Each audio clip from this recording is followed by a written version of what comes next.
এ কি, এত মাছ থাকতে একটা মাছও তো ওঠেনি, কিন্তু এগুলো কি? এ কি মানুষের মাথার খুলি, কাঁসার থালা? ওরে বাবা, এটা তো হীরের হার। যাক যাক যাক, মাছ না উঠলে কি হবে, যা উঠেছে এটা নিয়ে বিক্রি করলে আর কাজ করে খেতে হবে না। কেউ দেখার আগে কেটে পড়ি।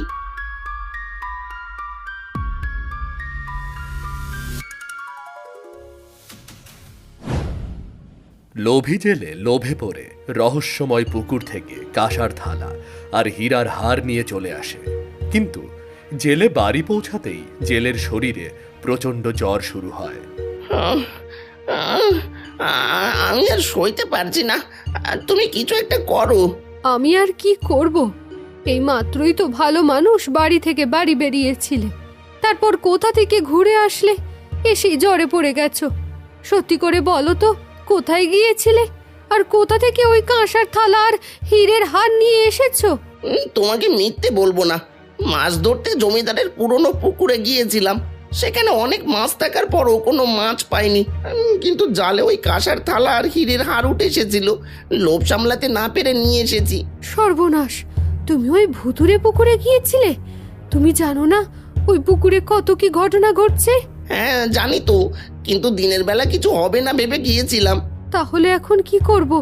নিশ্চয়ই এই থালা আর হীরের হার ফিরিয়ে না দিলে তোমার জ্বর ঠিক হবে না। তুমি এক কাজ করো, ওগুলো নিয়ে প্রধান মশাইয়ের কাছে যাও, সবকিছু খুলে বলো, আর সে একটা ব্যবস্থা করবেই। প্রধানের কাছে যেতে হবে কেন? আমি গিয়ে এগুলো জলে ফেলে দিয়ে আসি। না না না না, তোমাকে যেতে হবে না, তুমি গেলে আবার অন্য সমস্যা হতে পারে। যাও, আমি যা বললাম তাই করো। ঠিক আছে, তাই করছি।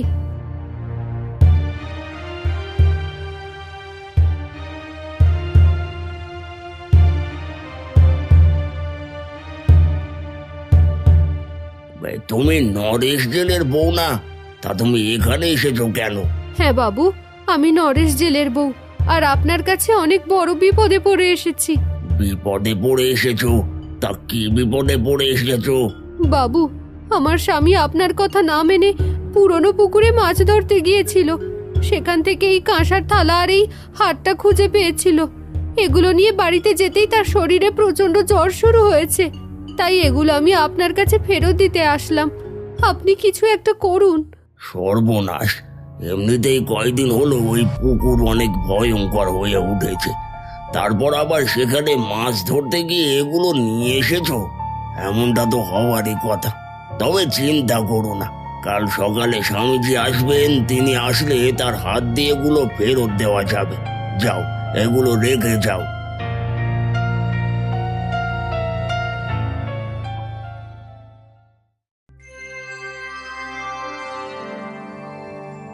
সকালবেলা গ্রামের সবাই মিলে স্বামীজিকে নিয়ে সোজা পুকুর পাড়ে এসে উপস্থিত হয়। স্বামীজি পুকুর পাড়ে এসেই কিছু একটা অনুভব করতে পারে। স্বামীজি দেখুন, এখানে কোন এমন অপশক্তি আছে যা গ্রামের মানুষের ক্ষতি করছে?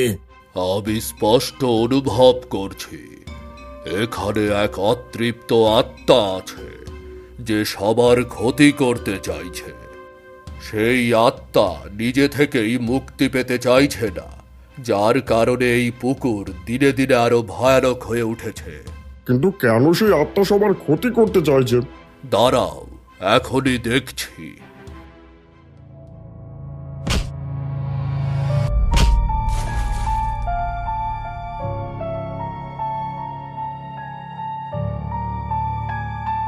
এই আত্মা কোনো সাধারণ আত্মা নয়। প্রধানের পরিবারে পূর্বপুরুষেরা ছিল জমিদার। তাদের মধ্যে জমিদার ধনঞ্জয় তার দাসীর সঙ্গে অবৈধ সম্পর্ক করে, যার ফলে দাসীর পেটে সন্তান চলে আসে। আর জমিদার তার পাপ লুকানোর জন্য দাসীকে এই পুকুরের জলে ডুবিয়ে মারে। সেই থেকে ওই দাসীর আত্মা পুকুরে আটকে আছে। কিন্তু স্বামীজি, ওই আত্মা এতদিন কারো ক্ষতি করলো না, অথচ এখন এমন কেন করছে? ওই যে আত্মার বয়স 100 বছর পূর্ণ হয়েছে, যার কারণে ওই আত্মা এখন অনেক শক্তিশালী হয়ে উঠেছে আর তার প্রতিশোধ নিতে চাইছে। সেদিন প্রধানের ছেলে শুধুমাত্র জমিদারের লাঠি হাতে পেয়েছিল বলে বেঁচে গিয়েছিল, নয়তো ওই আত্মা সেদিনই তাকে শেষ করে দিত। তাছাড়া ওই আত্মা এখন আরো ক্ষিপ্ত হয়ে উঠেছে। সে এখন এই গ্রামের কাউকেই ছাড়বে না। স্বামীজি, আপনার দোহাই লাগে, আপনি ওই আত্মার হাত থেকে আমাদের বাঁচান, নয়তো ওই আত্মা আমাদের সবাইকে মেরে ফেলবে। হ্যাঁ স্বামীজি, আপনি আমাদেরকে বাঁচান। ঠিক আছে, তাহলে তোমরা সবাই মিলে এখানে একটা যজ্ঞ করার ব্যবস্থা করো। আমি আজ রাতে এখানে একা বসে যজ্ঞ করব। হ্যাঁ, আমি সকল ব্যবস্থা করছি। এই চলো সবাই। স্বামীজির কথা মতো গ্রামের সবাই মিলে যজ্ঞ করার ব্যবস্থা করতে থাকে।